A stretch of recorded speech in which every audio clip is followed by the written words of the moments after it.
I've rarely seen a toddler who won't talk. It's 9 times out of 10, it's because they can't talk. And even that toddler where you and I may have lowered our expectation and loved him so much that he doesn't find a need to talk, that's when we just pull him in and help him understand he's going to get a lot more in this world and build a lot more better relationships if he holds up his end of the communication partnership. Hello, and welcome to Talking Toddlers, where I share more than just tips and tricks on how to reduce tantrums or build your toddler's vocabulary. We're going to cover all of that, but here, our goal is to develop clarity, because in this modern world, it's truly overwhelming. This podcast is about empowering moms to know the difference between fact and fiction, to never give up, to tap into everyday activities so your child stays on track. He's not falling behind, he's thriving through your guidance. We know that true learning starts at home, so let's get started. If your toddler is 2 and still not talking, it's not because he's stubborn. And no, it's not something that he'll just grow out of. There are clear signs when your child can't express themselves or be understood. And the earlier we can recognize them, then the more we can support them and the better outcomes they'll show. Today, we're talking about what to look for and what to do when the words just aren't coming. Hello, and welcome to Talking Toddlers. If you're new here, I'm Erin. I'm a speech language pathologist and toddler specialist for over 35 years. And I'm also a mom who knows what it's like to want the best for your child and also feel overwhelmed, confused with all the advice out there. So today we're going to jump into part 2 of this important 2-part series called The 4 Pillars of Speech and Language Development. Last episode, we explored the first 2 pillars. The first one looked at social interaction. How does connection build that base for human communication? And before any child can talk, they must know how to connect with other human beings. And the first building block was all about back and forth, building that attention through smiling, looking, engaging, and really responding in real time with that one-to-one partner that you have. These are extras. They're the very foundation of human language development. And then pillar 2 was under the umbrella of understanding language, why comprehension must come before expression. And words don't just appear, they have to have meaning. They need meaning. So that rote memorization like colors and numbers and all that data stuff, that isn't really human communication. It's words, yes, but it's not communication. Your toddler must learn to understand what you say before they can then go ahead and say it themselves. There is a developmental hierarchy in especially laying the foundation. But today we will cover pillar number 3 and 4, of course, but 3 will look at expressive language skills. And then 4 will look at speech sound development. And remember, I always help you clarify speech is the physical part of talking, right? It's how all of our muscles in our mouth coordinate in order to produce these speech sounds, individual sounds, but then we string them together to make the words and the phrases and the conversations. So let's dive into number 3 and 4 today. Number 3, expressive skills, is truly more than just words. Before your toddler begins using actual words, we need to look at some building blocks, some essential communicative intent. And that's the key here. And I touched upon it in pillar number 1 and 2, but communicative intent, your child is demonstrating that they're trying to connect with you. They're trying to share something that's either exciting or traumatizing or uncomfortableness or just, I need to be with you, right? They're trying to express something. Even when they're just grunting or whining or pointing, that's all human communication. Those are the precursors to real words. And we have to respect that and really reinforce it. So if he's raising his arm to be picked up, acknowledge it. Even if you can't pick him up right away, you say, yep, I'm going to come. 2 minutes. I have to finish washing my hands. Or if they wave to a stranger in the street, say, oh, it's nice to say hello to everyone, or blow a kiss. All of those gestures, especially as you approach that first birthday, are the precursors and highly necessary before true words come out. Gestures are one of the strongest predictors of what speech and language development will look like.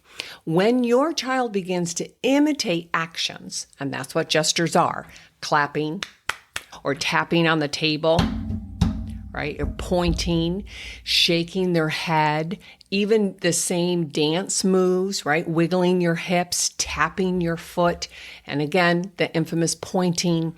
All of those gestures tell us that they're trying to communicate. They're watching you, they're imitating you, and then they're acting them out. And that's telling me and you that their expressive system, their wiring for human communication is really starting to wake up and connect. And that's key. That's why gestures are so critical in those first, I'd say 16, 18, 24 months.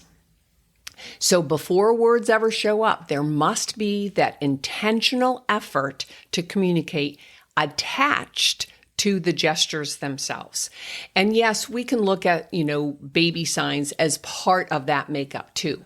But one incredible tool that every parent should have is that 16 gestures by 16 months. It's simple, really concrete, good research-based checklist that you can then track your child about waving, like I said, pointing, clapping, blowing kisses, shrugging the shoulders, all of, even pushing away. That's the gestures. These are typically developing average kids that they should be using 16 gestures by 16 months. That's pretty easy to remember. It's a brilliant study and a brilliant tool to have at your fingertips. I do think it's pretty shocking that most pediatricians, a lot of daycare providers, and even some of my colleagues, speech and language pathologists, really don't zone in and use that as one of the biggest developmental milestones, right? Someone like me, and I've worked with hundreds and hundreds of families, I can tell you this step is not negotiable. Gestures tell us what's your toddler's thinking and what he's trying to connect and then express through body language with other people. They show us that your child is ready. He's using these gestures to represent his thought, his feelings, his needs, his desires.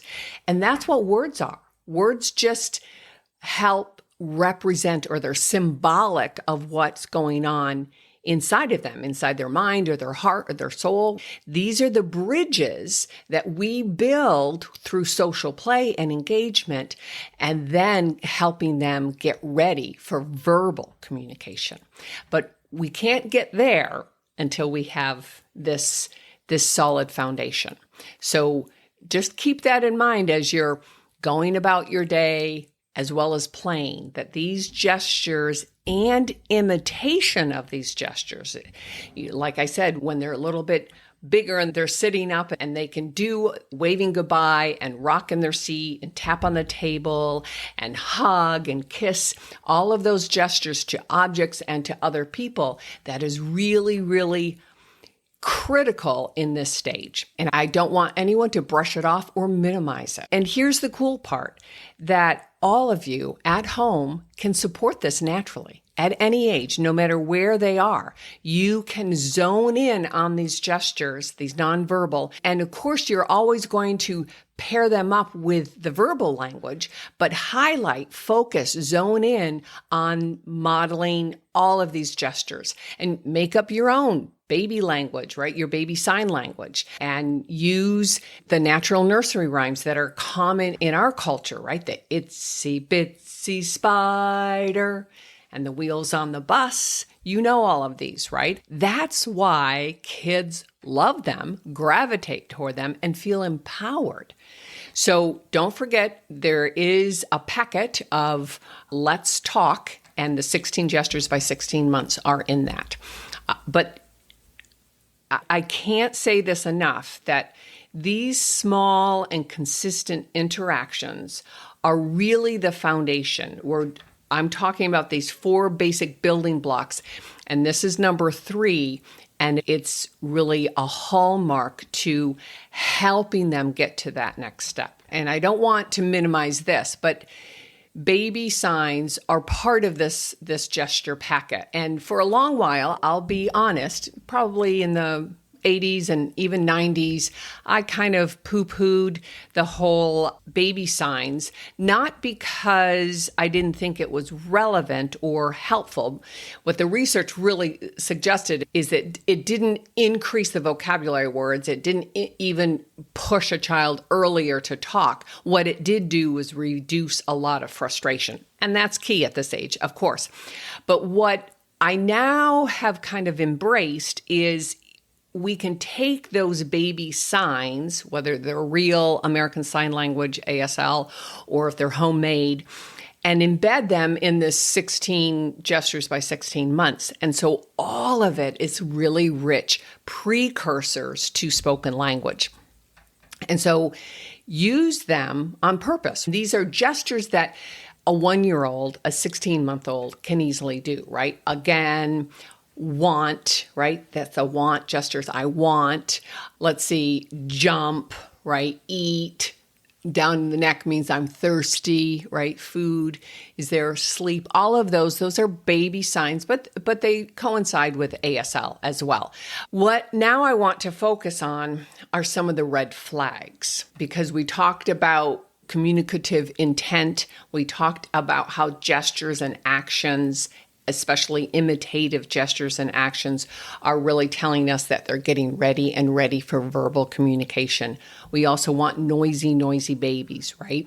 And so along those lines, you want to see your 12-month-old really babbling and really having a wide variety of sounds and being noisy.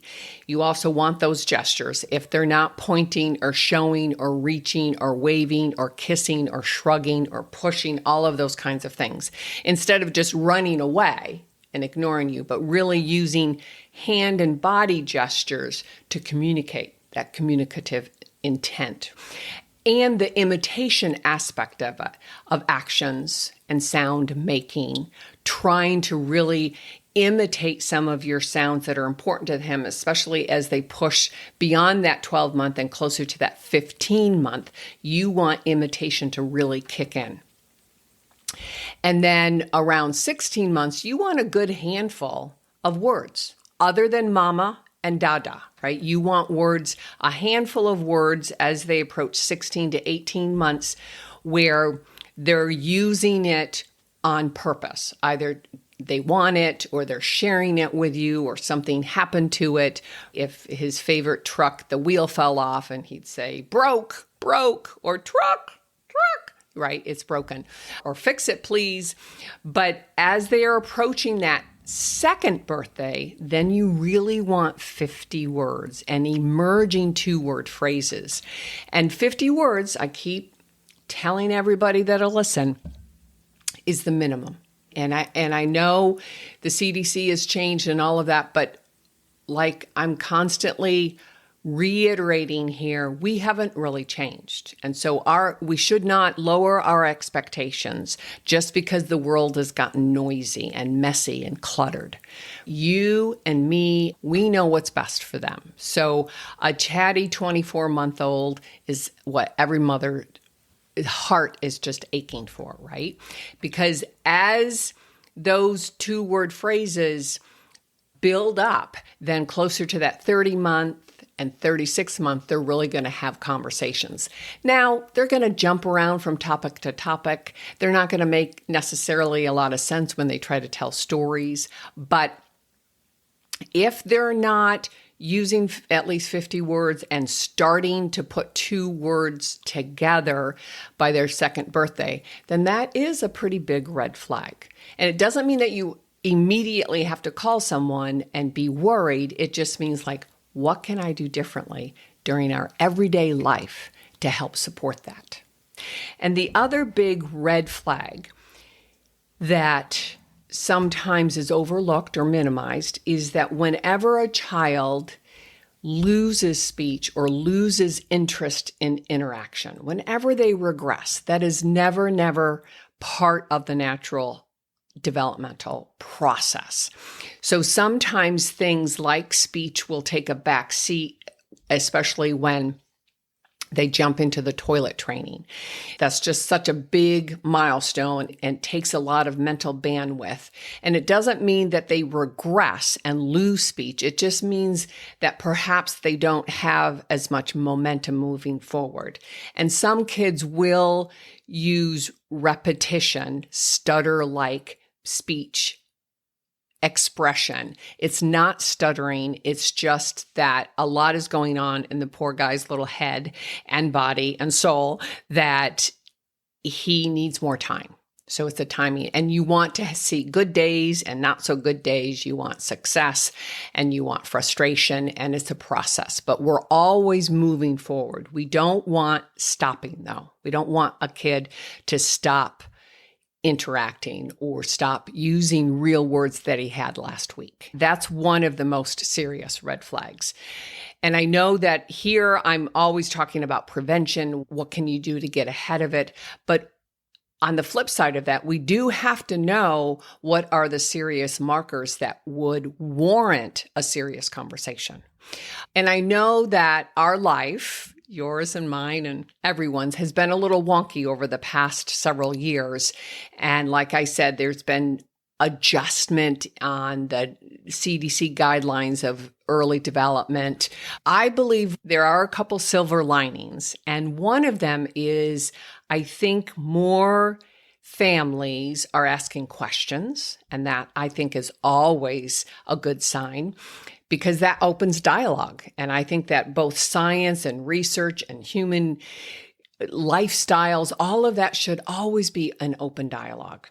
I do think that more people are getting second and third opinions, aren't necessarily looking at only the traditional frameworks such as your medical system or your public school system, that you're reaching, podcasts like this, you're reaching out to what can you learn at home or friends or family or all of that. And I do think you as a mom, mostly moms, grandparents, are stepping forward more than we were 5 years ago. Now, I do recognize that some of us have taken on the mindset that there are things like COVID babies and that we don't expect quite as much from them, or it's not uncommon for some of these COVID children to be less social. I think all of that is hogwash. I've shared that with you before. There definitely are more numbers of kids being referred for speech and language, at least evaluations. And I do think more and more kids are struggling. That's true. That's not hogwash. The hogwash part is that we just settle for it, that we just accept it as like a new normal. I'm always looking at better ways that we can support children to close gaps and to really help them get back on track and develop toward who they're naturally being. I don't want to change kids' personality. That's not what I'm suggesting. I'm really just suggesting that we give all children the best opportunity to build and hone whomever they are, right? So to seek advice, don't settle, and to know in your heart, no matter what, that we as humans at any age, whether you're 12 months, 12 years, or 72 years old, we can grow and learn and adapt, period, across our lifespan. That's what neuroplasticity is. That's what was brought out of the science world in the early 1990s. And we can talk about that. And I have talked about that in other episodes, neuroplasticity and epigenetics and all of that. But if your child right now is 2 or thereabouts and still not talking, or only has a handful of words, then you're looking at an expressive language problem. It doesn't have to be a disorder. It doesn't have to be permanent. I think it's better to get in front of it. That's where my prevention and proactive mindset shifts in. That you can take a wait and see approach, but that's not going to serve anyone. And when they're not expressing themselves, it's usually more than just speech. And speech is the physical part of talking, right? The speech sounds. And so when they only have 20 words or 10 words, or they're losing words, then that's expressive language. And that takes, again, more mental bandwidth, but it also demonstrates that they're wiring our communication system and building the sounds and the words and the phrases and the sentences and the whole give and take, right? And so it's important to separate that out. You can have a 2 or a 3-year-old who's highly, highly verbal. They're chatty, right? Those are those noisy kids I keep talking about. But maybe you're only understanding half of what they're trying to say. We're going to talk about that in the next building block, number 4. But these are some of the things that you can do if they're not collecting the sounds and the words at the pace that we want. And there are 5 quick ways that you can support at home, no matter what your next step is, whether you're going to pick up the phone and call somebody. But I do suggest the first thing is that you don't wait. At least you start to gather more information.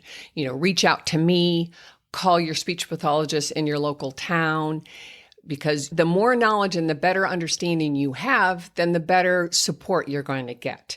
And I want you, mom and grandparents and dad, to understand that you have so much more power, that yes, therapy helps if you need to go that way. But everyday parenting is the real secret sauce, in my opinion. And you can try using some simple sign language to support the verbal expression.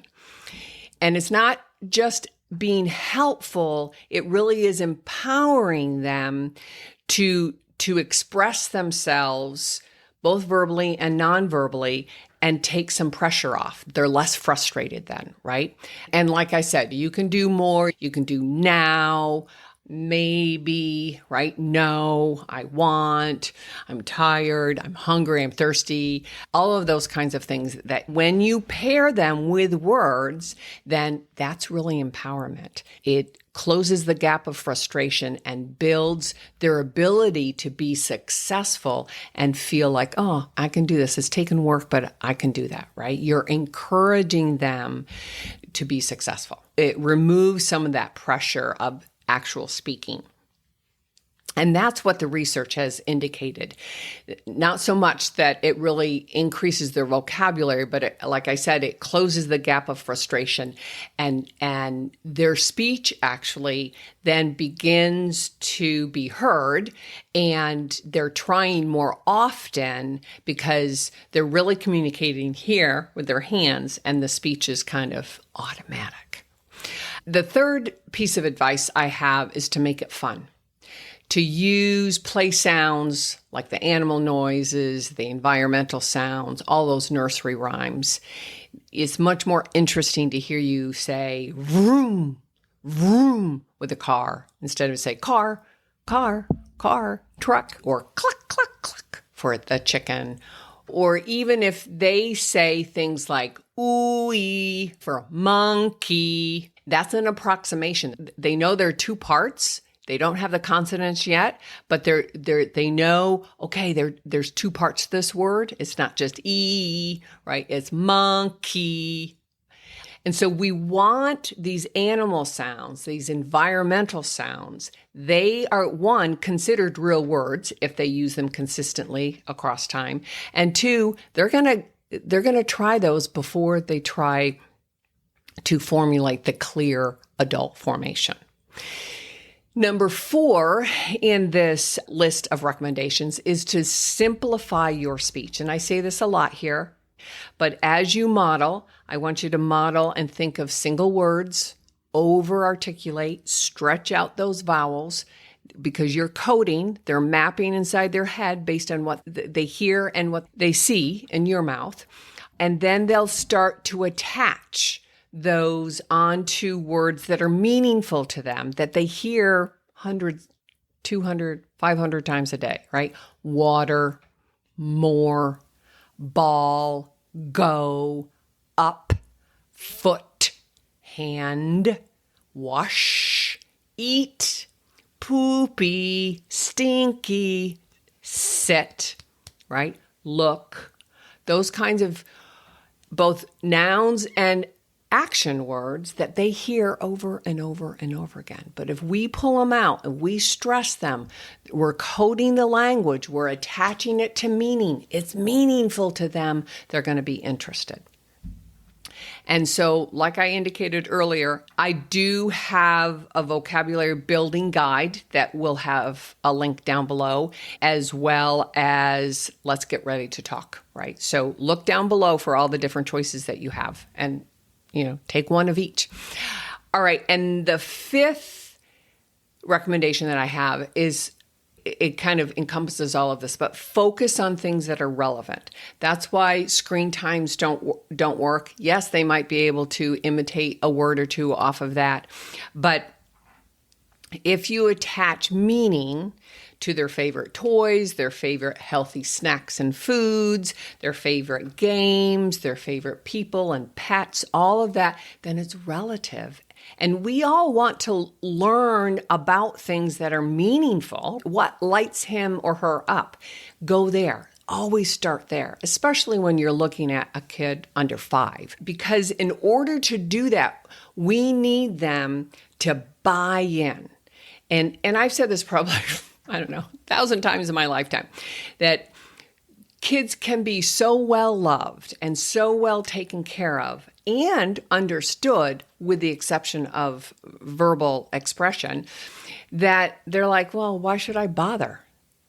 And so we have to help them buy in that your little guy or your little gal needs to understand that if they participate, if they take on this role, then they're going to get a lot more out of their day, out of their life, a lot more meaning, right? And there's a lot more satisfaction. And part of that is to help them understand that it takes 2 to talk, always.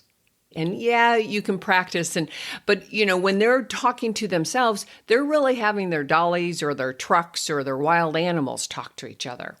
And so above all of these recommendations, ignore the advice if anyone ever says, wait and see.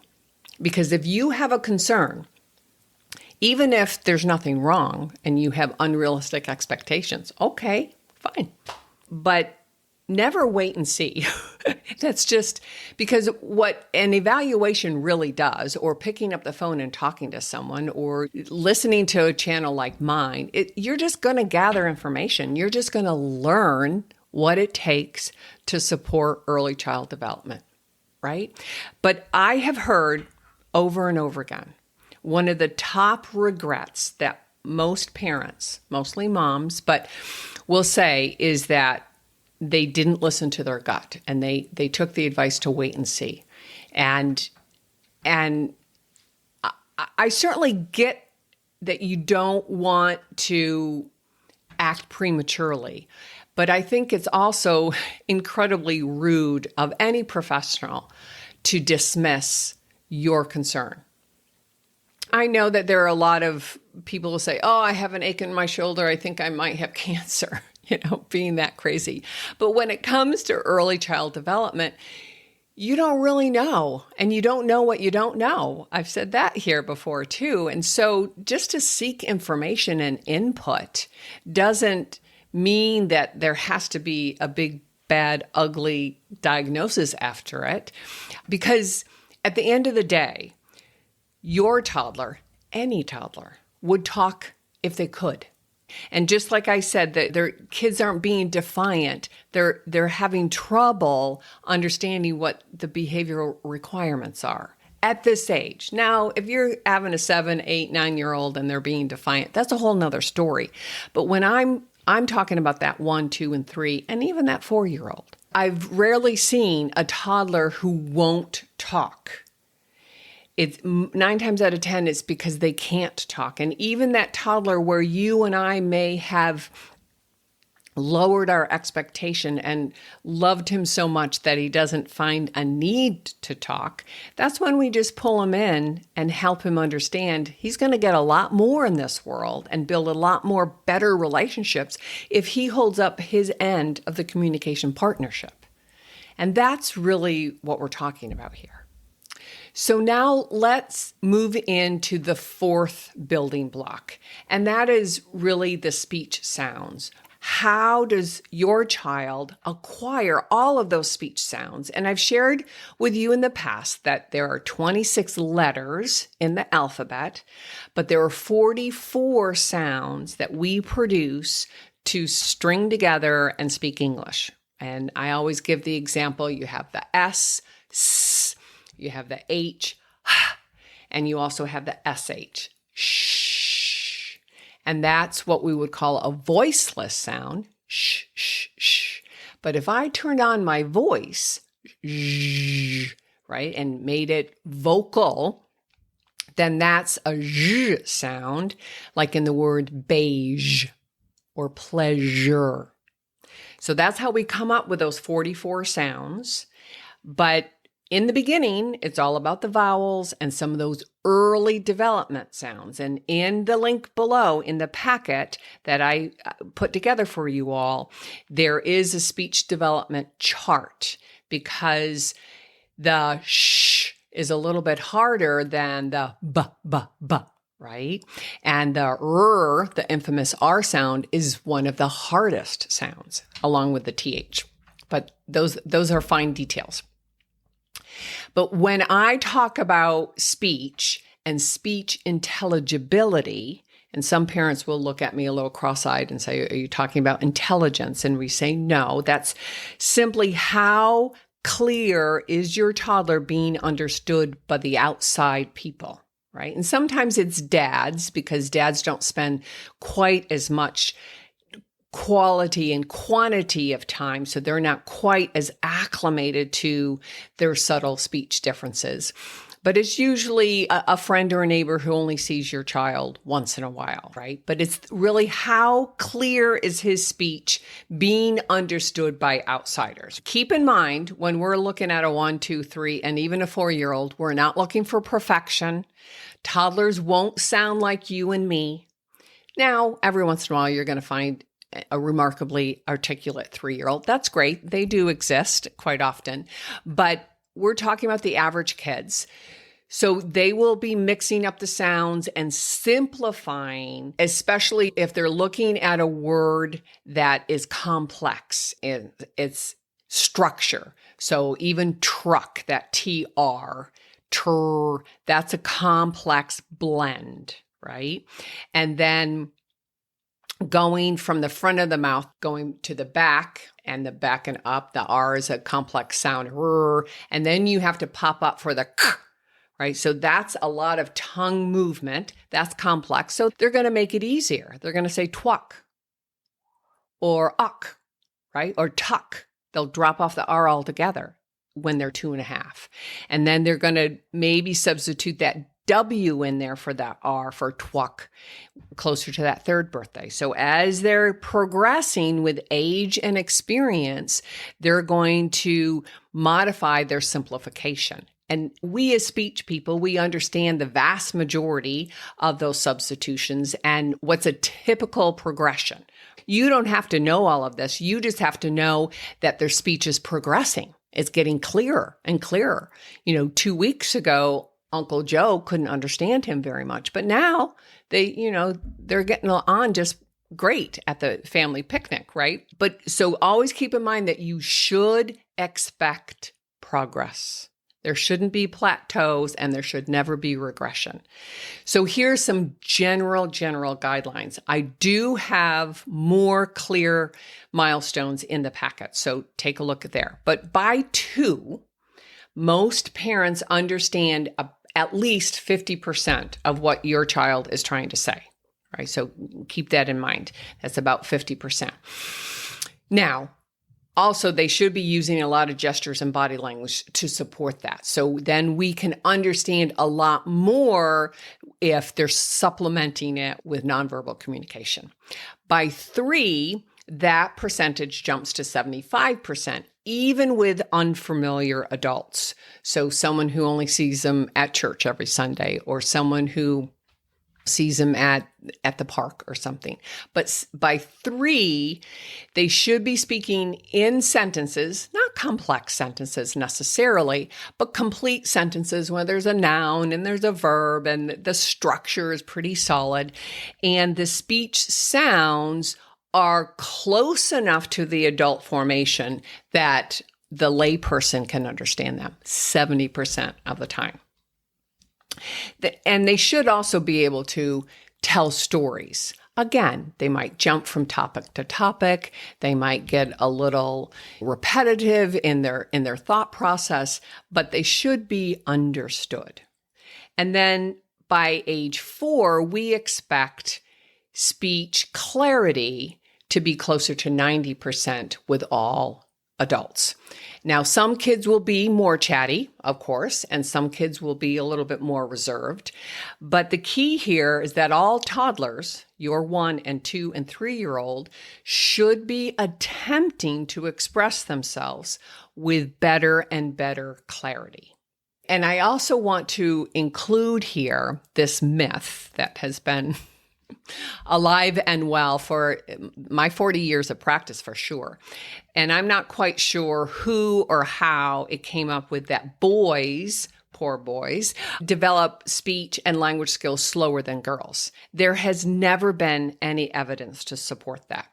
Now, it's true that boys or male babies and male children tend to be at a higher risk for developmental issues such as speech and stuttering, autism, any kind of learning or language-based learning problem, reading challenges, all of that. There tends to be a 4-to-1 ratio early on in elementary school when we look at that 3 and that 5 and even that 10-year-old.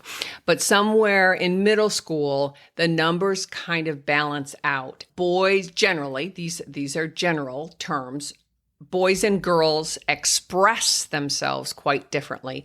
Boys tend to be the squeaky wheel. So if they're struggling in social skills or speaking skills or attention skills, all of that, then they're going to act out more in class and be identified. That's that squeaky wheel. Girls tend to also mask a lot of their challenges with speech and language. And we do have some biases, I understand that. But in those first 10 years, there tends to be a skew with boys being identified more than girls. But it doesn't mean that we ever did, nor are we currently expecting different developmental norms between boys and girls. You know, you look at the bell curve and it's the same for boys and girls. It's just basic biology and human growth development, right? So now let's take a quick look at some of the red flags for speech sound development. And remember, speech is the physical part of talking. It's the speech sounds, different than the language processing, which have 2 sides, right? The receptive or understanding, and then the expressive, how well can I express myself using my vocabulary and grammar structure, my understanding. And like I said, I do have a speech sound development chart in the guide down below. Here are some red flags. If you have a child, say 1 year to 2 years, and they have a few consonants only, the simple consonants like m, or b, or da. So they only have 3 or 4 consonants. And they're not having any back sounds. And back just means in the back of the mouth, the k, k, k, or g, g, g, or they're going back and forth. We want, by 2 years of age, a typical average kid is saying all of the vowels, and there are 20 vowel sounds, but they're also saying a wide variety of those consonants. And you can see on the graph, when you look at the bar, the beginning of the bar, that's when 50% of the kids will say that sound. And then by the end of the bar, 90% of the kids have mastered it in all different contexts, right? The beginning of the word, the end of the word, and the middle of the word. But when you have a child with just a handful of different consonant sounds around their second and certainly their third birthday, then that is a speech problem that you need to take a closer look at. Now, if they're also closer to that third birthday, dropping a lot of the consonants, the first sound or the last sound, that's a big red flag too. That's not that uncommon on their second birthday, but you should be seeing progress as they're building their vocabulary between that second birthday and that third birthday. And I've shared with you all before, that's what we call that language explosion. So their vocabulary expands, but at the same time, they're also going to be trying harder and harder, multisyllabic words. So that's going to be kind of what we call an articulatory overload. So they will drop off some of the harder sounds or simplify some of the blends. So for example, if you're seeing even a 2.5-year-old who's dropping off the k in front of the word cup, and they just say up or hup, right? And we want that back sound. Or if they're simplifying a 2-syllable word called, say, monkey. Now, monkey is hard because you have the mung, right? And then key, right? So you have 2 syllables. You go from the front, you go to the back. Certainly not one of the hardest words, but kids will simplify it. And maybe they'll just say the vowels. They drop off even the right? Or they simplify and produce the k into a g, right? Because it's made in the same spot in the mouth, but one's voiced and one's voiceless. So I'll say unky, ungi, right? And so when you have, and it's hard for you and me, that's why I just record and I listen astutely with headphones.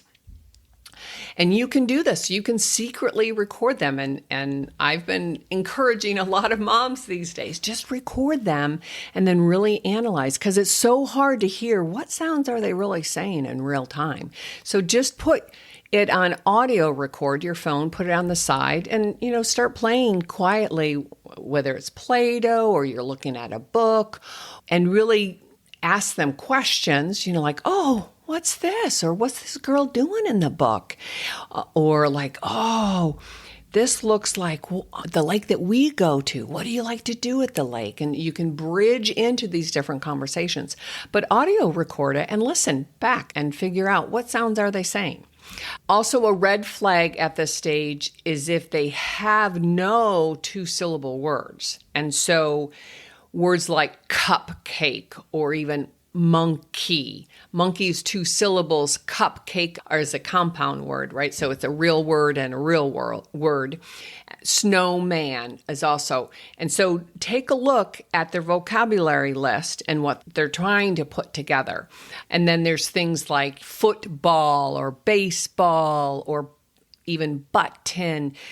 Because before they can say those individual sounds, they have to have the parts. They have to know, that word, snowman or button or cupcake, there's 2 parts to that. So I have enough auditory processing that I might have to simplify some of the speech sounds within those parts, but there's still 2 beats to it, right? You and I know them as syllables, but they look at them as what's the beat.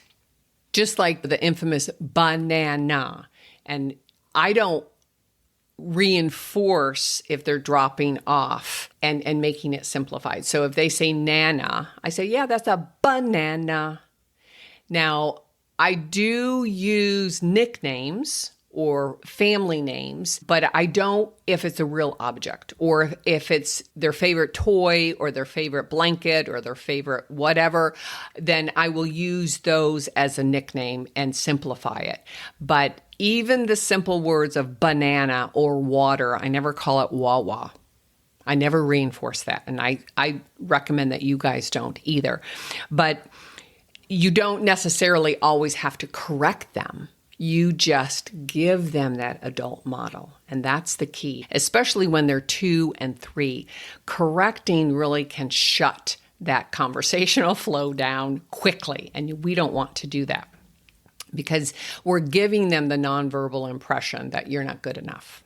When they're 3 and 4, if they have a lot of speech sound errors, then we might play with some of those sounds, and that's a whole different conversation. The best way to do it is to elongate it and stress the sounds. Like if they say "e" for monkey, you say monkey. You just stretch it out naturally, when you're playing. And sometimes I'll say, "Oh, watch me say that. Now you say that." That could be more probing and appropriate, but correcting isn't probably a good thing to do when they're 2 pushing that 3rd birthday. Right. So another red flag would be that they speak mostly in jargon beyond age 2. And jargon is just a speech term that we use, gibberish, or it's nonsensical to us, highly unintelligible, less than 20%. But once they've hit that 2nd birthday and they're moving beyond, you need to be seeing their speech clarity move forward. And if they're not, then that's another red flag. And you're going to have to take a look at why, right? There's always a reason why. My thinking here, my rule of thumb is if it's less than 50% after their 2nd birthday. And then if it's less than 75% after their 3rd birthday. So take that into consideration. Those are kind of the red flag markers. And again, it just prompts a conversation and for you to pick up the phone and ask someone. And I know that a lot of people will say, "Oh, he or she just has their own language." And I think that's just a cop-out, honestly. Yes, his own language because he hasn't quite figured out our language yet. I think, again, you don't go in there and try to fix it. You give them a lot of one-on-one opportunity times to hone, to listen, to watch, to attach to real life things that are meaningful to them. And these kids, God was pretty brilliant to wire our brains to be able to learn any language at birth. And so they're pruning and shaping through their life experience.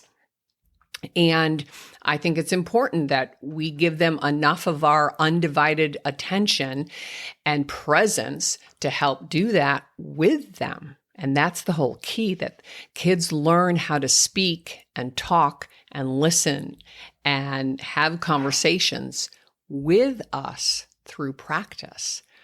When we go back to highly jargoned speech or unintelligible speech, that's appropriate when they're 14, 16, 18, 20 months. But beyond that, it's not age appropriate. It's not typical, right?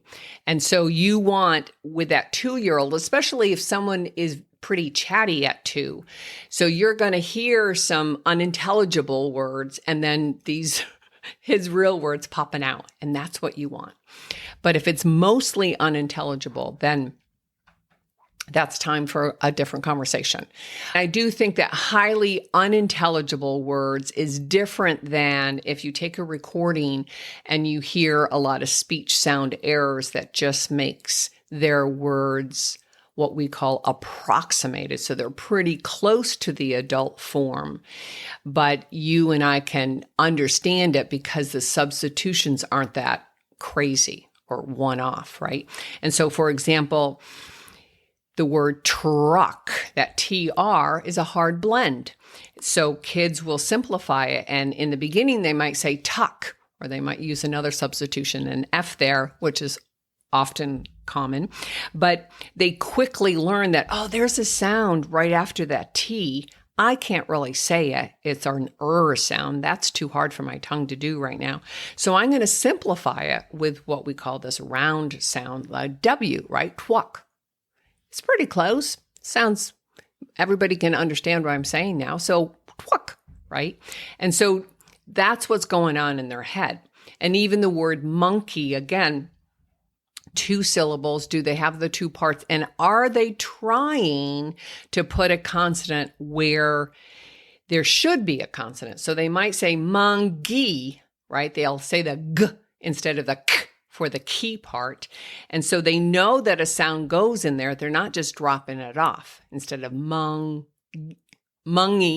right? We want a g in there. We want substitutions of sounds and not dropping off after the age of 2, 2.5, and especially at 3. And even another common example would be the word breakfast. Again, this is a 2-syllable word. Kids need 2-syllable words before they can say 2-word phrases. I want you to make that clear. 2-syllable words, monkey, breakfast, cupcake, dump truck, baby doll is a phrase, before they can say 2-word phrases. More carrots, right? Daddy home, shoe off. Those are 2 words. They're communicating a thought or a request, a desire, but physically and cognitively or linguistically, they have to understand that words can be made by 2 parts. So put that again in the back of your mind. And when you're listening and watching, then keep some of these things in your forebrain and say, okay, I see what he's doing here. The next is, what can you do at home? Here are 5 points that you can do regarding speech, sound, and clarity or intelligibility. Here are 5 points. The first one, and I've said this over and over again, but model the correct sounds in a natural format. Don't just repeat their errors or don't have them try to imitate you. That if we just rephrase what they've said in our clear speech, then that's another opportunity for them to code the language correctly. So self-correction. So if she says up for cup, right? So we really want a clear k in the beginning and we want a p at the end. And so if they just say right? And you say, oh, I see, your cup. Yes, there's your cup. And you stress it. I know. You're all saying, yeah, but Erin, that sounds like so foolish. I look foolish. I sound foolish. I feel foolish. But they need that. That's what I did for 35 plus years as a speech therapist. That's what helps them auditorily remap their errors into correct form. And then you say, oh, let's get your cup. Let's wash your cup. Here's your cup. So now they've just had 10 models. You stress there's 3 sounds in that word, and there are specific sounds. You can't just approximate them. And so that's what the kids need. Along that, and I know a lot of you are like, oh, I don't really want to talk like that. You don't have to do it 24/7. You simply do it when it's just you and her, or you and him in the bathtub, or you're getting them into the car seat, or you're looking at the apples at the grocery store. You do it once in a while. You do it when you guys are alone. You do it when you're putting them in the high chair and you're just seeing their beautiful face right next to yours, right? It's not 24/7, but it's as often as you can. And like I say here a lot, you snatch these moments or a few minutes and it adds up. And it's more than 45 minutes with me in a one-to-one little play session. You need those times too. Don't get me wrong. And you only do this for a little while, a few months, maybe a half year right? Unless you have 3 kids behind them. The second recommendation, what you guys can do at home, is to always make it fun. So when you're playing and you know that he's dropping off a lot of the first sounds in words, then you stress it. If you have a bus and you go vroom, vroom, first of all, and then you go bus, bus, and you, again, just give them a lot of auditory mapping opportunities in a playful manner, one-to-one, in context. So you, at this stage, at 2 and 3, we're not doing drills from flashcards. We're using play activities that are meaningful to him or her. We're also using a lot of rhymes and songs that we can exaggerate. I say this over and over again, but every culture has them. That's why we have them as humans. There's a lot of good basic rhyming books that you can stretch things out. You can stress the beginning and the ends of sounds, help them build that structure. Number 3 of these 5 things that you can do at home is to create opportunities for them to see your face. And the idea here is, and just like I gave you examples a minute ago, put something up to your face, right? Again, this is what a good speech therapist does. And so if you have that bus, so they're looking at your mouth, they're looking at the object, they're looking at your eyes, you're building attention, engagement. They think you're funny, right? So you do that at meal times. That's why we always have meals with each other. Bath times, mirror times, right? So if you pick them up and put them to help wash their hands or brush their teeth, there's a mirror right there. We can share. Look at our mouths, look at our eyes, build that, give me an extra 2 minutes or 90 seconds, right? Tummy time if they're younger, face to face. If you don't want to get on the floor, put them up on a table, you sit in the chair, and you're playing with the sounds and the mouth movements and the noise making, right? Again, when you're putting them in and out of the car seat or the stroller or the high chair or putting their shoes on, all of that. It's face to face, right? Eyes, mouth, and hearing. The other thing to keep in mind is to avoid overcorrecting if you have a 2, 3, or even a 4-year-old. There are lots of ways that I have learned over the years, through trial and error, mind you. There are kids that I unfortunately got to shut down on me because I was trying so hard to get them to imitate. But kids will naturally imitate us if we're lighthearted and we don't ask them to. It's pretty common, like in the whole cup example that I gave you. If I said, "Oh, cup, there's your cup."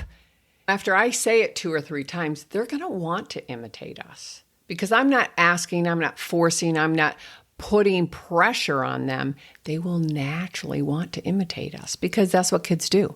They imitate our gestures, they imitate our words, they imitate our body language, our actions, all of that. And so just modeling will help increase that imitation, especially if you're giving them more and more one-on-one time. And the 5th don't in this list is really don't do the drills at this stage. Keep it playful, like I said, and I think I've hit this point pretty well. Keep it connected and meaningful to them. It's giving them opportunity to practice, to find their own rhythm in it. And it really is, at the end of the day, all about opportunities to practice in a natural setting that's fun and loving and supportive. And we're being the best speech and language model that they deserve. And you are their first natural teacher and influencer and model and all of that. So use that to your benefit. So these 4 building blocks don't operate in isolation. I think you can see how the 2 from the last session and these 2 really build on each other. And when one of these building blocks is weak or we skip over it, it really does impact the whole communication system that's being developed and acquired over time. So here's your key takeaway. If you focus on the wrong stage, you'll likely see very little progress and more frustration for you and your child.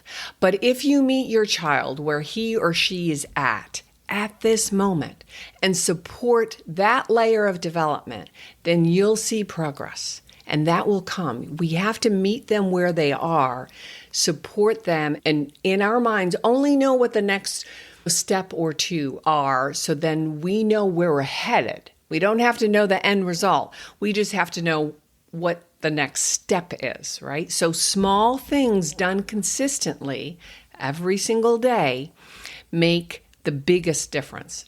And I've seen this over and over again. I know that you've got this. And I'm here if you have any questions or need support. But don't look too far down the line. Just see, where is my son or daughter today and how can I serve them and support them onto the next phase? So if you have found today's episode helpful, please share it with another friend. You could also leave a rating on Apple Podcasts because that really helps me reach more moms just like you. And remember, if you're looking for one-to-one support, I have a link that you can learn more about the Tiny Challenge. It's active right now. Thanks for sharing your precious time with me and for being the kind of mom who truly wants to learn on the job stuff that they've never intended, but that you're willing to show up with intention and learn a little bit better each and every day. And so remember to keep talking, keep playing, and keep connecting with your little ones at every one of these levels, because your child is listening and they want to be there with you. We just have to be the model and the guide that they deserve. So I'll see you in the next episode.